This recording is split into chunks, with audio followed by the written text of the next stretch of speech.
Okay, let's look at this case. I'll promise this will be the last one. I won't bother you anymore. This is kind of a familiar case until here.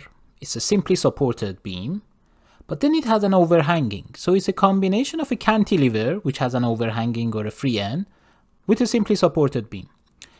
They were nice enough to just put 1.1 force over here. Let's see how this gets solved. First of all, let's do the reactions. Simply the reactions will be, if this is point A, let's call this point B, and let's call this point C. Let's do the reactions, RAY, RAX, and RBY. And that's it. This was a roller, this was a pin, so the reactions are these as expected. Let's quickly do the reaction summation. Let's say reactions, summation of all forces in X equals to 0. This side positive. RAX will be equal to 0. Summation of all forces in Y direction equal to 0. RAY plus RBY will equal to P. Anything positive going upward will be equal to anything coming downward.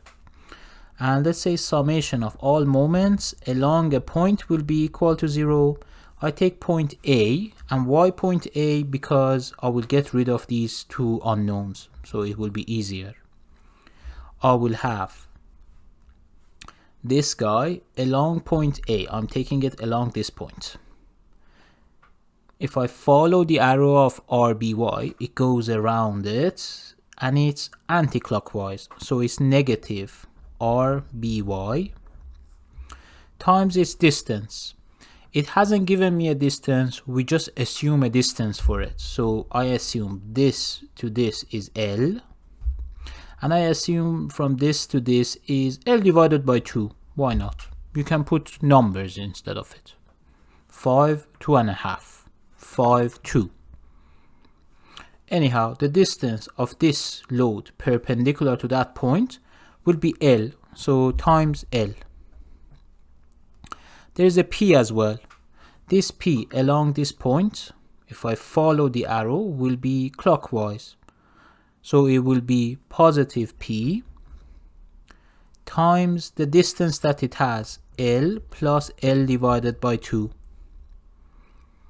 Any other force or any other moment? No. So the moment was due to this and due to this. I took it along point A, so these two didn't have any distance. From these two, let's start with this. I can conclude from this that RBY is equal to P times 3 times L divided by 2, coming from here, divided by the L, which will be this gone from this, so 3P divided by 2. If I put this here, and the summation of these two will be P, I can conclude that RAY is actually P minus 3P divided by 2, which will be negative P divided by 2, because these two summed up will be P. So now I have figured out what is this, I have figured out what is this, I have figured out what is this. Perfect. The first section done. Now let's do the segments. The segment, we said we start from the left hand side, we go all the way until we see something bothering us. There is a bothering here, so I put a segment a micron before point B. So I call it segment A to B. This will be my first segment. Let's draw it. Looks something similar to this. There's a force here, which is RAY, which I just calculated it, is negative PL. Negative P divided by 2. Why is it negative? that indicates that this guy is not doing its job. This should be the other way around, but I'll keep it as long as I know that it's negative. If you don't like it, you have to put the arrow the other way around and consider it positive. What is the length of this segment? It's not L, it's a micron before L, so I consider it as X. And then the convention that we always had for the shear and the moment. So let's do it here. It's on the right side, so I say function of shear, function of moment. Now I have this, let's zoom in, and we just calculate the functions of moment and the functions of shear. Let's hope that it fits in that area. Summation of forces for x direction equals to 0. I have this and I have this. So v of x, meaning shear function of x, is equal to negative p divided by 2. This is a constant value. That's good. That shows that the shear is not changing. So if x is equal to 0, my shear will be the same value. If x equals to the distance that I have, which is L, because this segment was a micron before L, my shear will still be the same value. Perfect. Now let's do the summation of moments with this direction positive along a point here. I'll call it O equals to 0. This along point O goes around it. So it's negative p divided by 2 times its distance.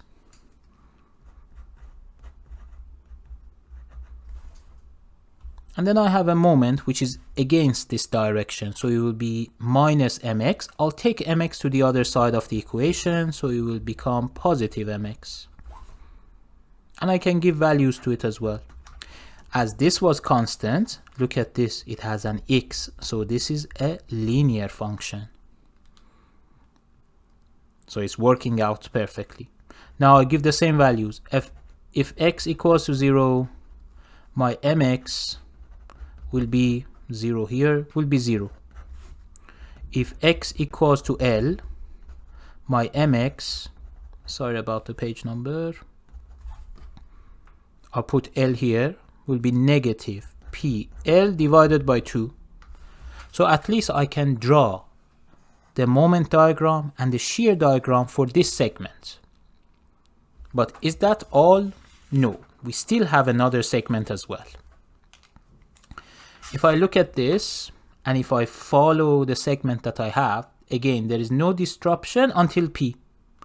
I will put another segment here and I will forget about whatever is on the right side and I will see everything on the left side. Everything, although I have calculated stuff here as well. We did that in the previous example as well. So let's do everything. So everything of that section will be something similar to this. Starts with the RAY, which was equal to minus p divided by 2. You see I'm still using the same direction. I haven't changed it. It's okay as long as I know. And I have the RBY, which we calculated as 3 divided by 2 times p. Here to here is L. The entire length of the segment, because I cut it a little bit before the point P, I call it X. And I can simply calculate what is here to here. It's X minus L. What is left? To just put the shears and the moments. It's on the right side, following the convention. This will be Vx, and this will be Mx. Can I write the shear functions and everything for this? Yes. Let's zoom out and see.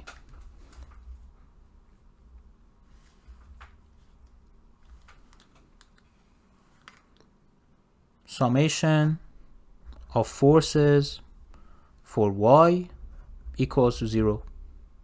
It's going upward. What happens? I have this one. I have this one. Do I have anything else? I have this one. This is negative, so it goes to the other side. Function of x.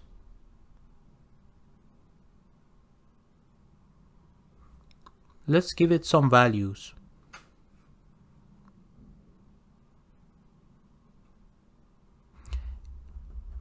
I have already calculated this.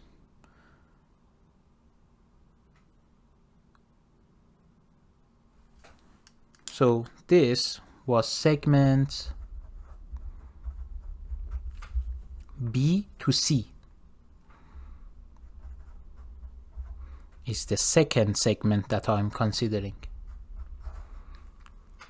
From B to C, what are the lengths that I can consider? I can consider L, because it's kind of here, and I can consider L plus L divided by 2.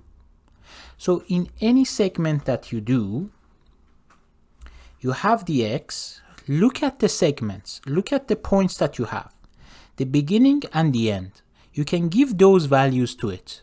The beginning of segment A is 0, the end of segment A is L. In this case, I'm looking at segments B to C. The beginning of segment B is actually L, and the end of it is L plus L divided by 2, because we're trying to figure out the function of shear and the function of moment along the length of the beam.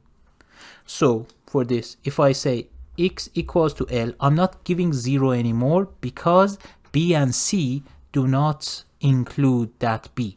Although in the formulation this side affects it, but I'm just considering the second segment. That's why I don't put 0 in it anymore. If x equals to L,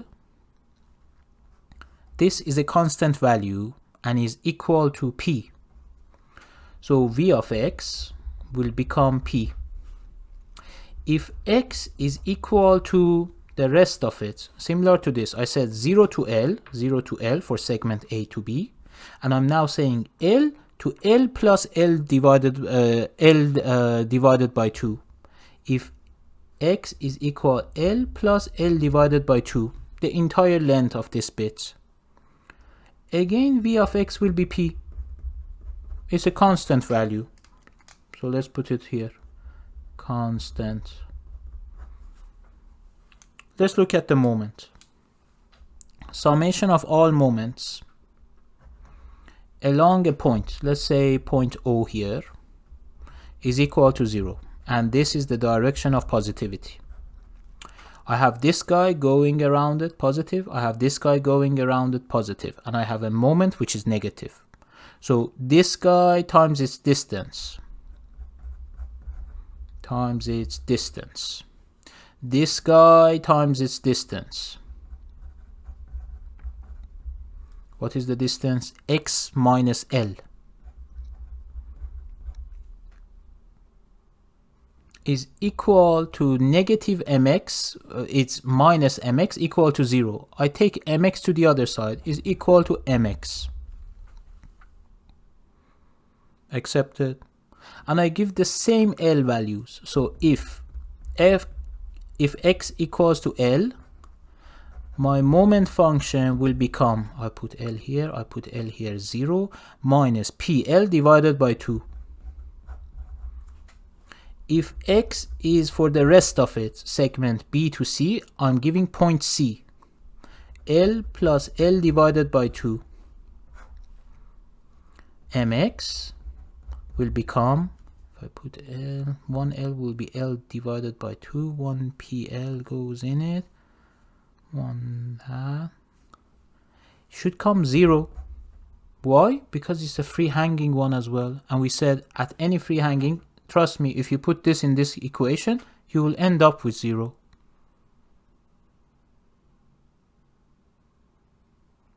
Now, have I got the moments and the shear for my critical points? Yes.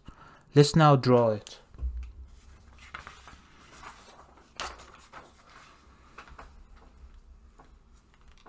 So let's draw the beam first. I have a pin support here and a roller here. There will be a force P. So let's go down, let's go down, down. Let's put the values of these. It usually it helps. RAY is negative P divided by 2, and the other one is 3P divided by 2. I draw the shear diagram here, and I continue the curve for the moment diagram as well.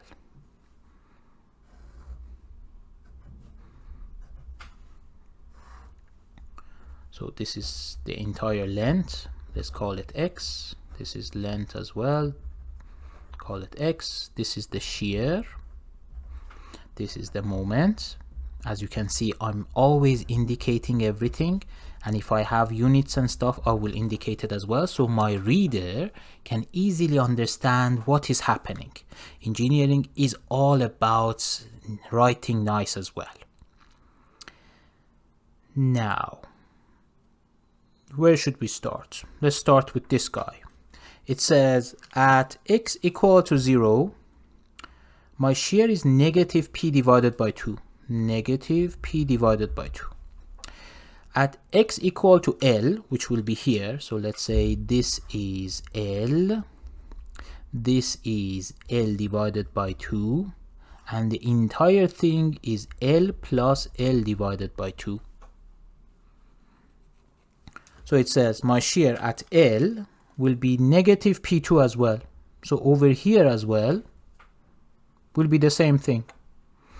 It's a constant one, so I'll just go constant. What about the other one? The other one says if x equals to L, my shear is P.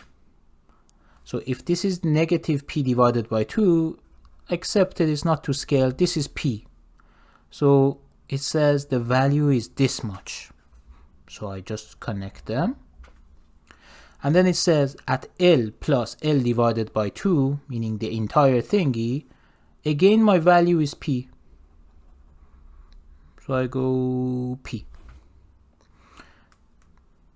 This is below, so negative. And I connect it because the P is coming down. This is positive. Now let's look at the reaction. It says start from negative P2. There is nothing happening, so my load is 0. So your curve, which is a higher order, will be linear. This this was 0, so your higher order will be constant, not 0 anymore. This is constant. Go all the way to this point, then add 3p divided by 2, 1p divided by 2, 2p's divided by 2, 1p, and if you look at it, this bit is equal to this 3p divided by 2. I came up, again nothing is happening, so my load is 0, but then my shear is constant until we reach to the point, the end point, and it says go back, go all the way back and close the shear. Well done, you did the shear. Now let's look at the moment again. It says for the segment A to B, so if this is A, this is B, this is C, I'm looking at segment A to B. The moment in the beginning is 0. No surprise, because it was a pin support at pin and a roller, we expect the moment to be 0. So it's 0. It says at x equal to L, my moment is negative PL divided by 2. let's say negative PL divided by 2. Remember, we said for the moment diagram, the top bit is negative. It makes our life easier, so follow it. This is the value that we have over there.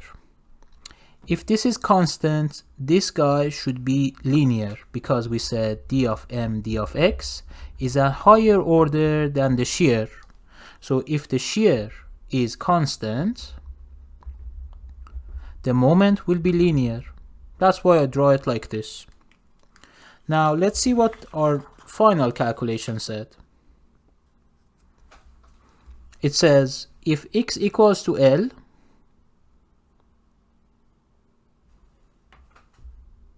it's still negative PL divided by 2. Yeah, anyhow, due to the loads and internal forces here and here, this will have some moment in it. It's not like the supports at the ends. And it says at the end, which we are now looking at segment BC, the moment of L plus L divided by 2, meaning the end point, L plus L divided by 2, the moment is 0, is here. Again, if the shear was constant, my moment should be linear. So these two should be connected like this. So this was a linear, and this was a linear. And because this is on top of the moment curve, I put a negative sign on it. Why a negative sign? Because if you look at this beam and you push it, it will kind of look like this. Again, compression at the bottom, tension on the top. That's why we draw it on the top bit. We draw it for the tension side. And doesn't this look like a sad face? So it's a negative moment as it needs a hug.